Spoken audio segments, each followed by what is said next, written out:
Tribunal, যেই tribunal করে তথাকথিত মানবতা বিরোধের অপরাধের নাম করে বাংলাদেশ নয় বিশ্ব ইসলামী আন্দোলনের অন্যতম প্রধান মাওলানা মতিউর রহমান নিজামী, বিশ্ববিখ্যাত মুফাসসির কোরআন আল্লামা দেলোয়ার হোসেন সাঈদী, আব্দুল কাদের মোল্লা, কামরুজ্জামান মীর কাসেম আলী সহ আমাদের প্রায় 11 জন নেতাকর্মীকে ওই ট্রাইব্যুনালের রায়ের মাধ্যমে ওই আমরা দেখেছি তার মধ্যে 5 জনকে ওই ফাঁসিতে ঝুলিয়ে এই দুনিয়া থেকে বিদায় করেছে বলে ঠিক কিনা? কিন্তু আশ্চর্যজনক ঘটনা হলো ওই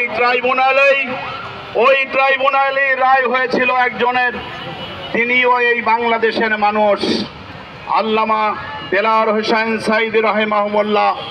আপনাদের মনে আছে বিশ্ববিখ্যাত এই মুফাসসির, গোটা পৃথিবীর ইসলামিক স্কলার্স আল্লামা দেলোয়ার হোসেন সাঈদীর যখন ফাঁসির নির্দেশ হয়েছিল, এই বাংলাদেশের জামাল ছেলেরা, ছাত্র জনতা, মেহনতি মানুষ, সর্বস্তরের মানুষ রাজপথে নেমে একদিনের রায় শোনার সাথে সাথে প্রায় 2 শতাধিক মানুষ এই জীবন দিয়েছিল, কিন্তু অন্যায় রায় মেনে নেয় না।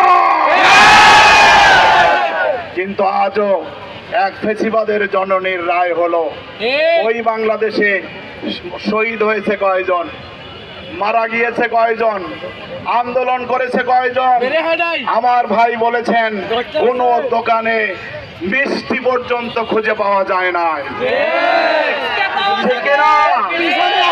এখন বাতাসার খবর দিতে হচ্ছে, বাতাসা না মিষ্টি?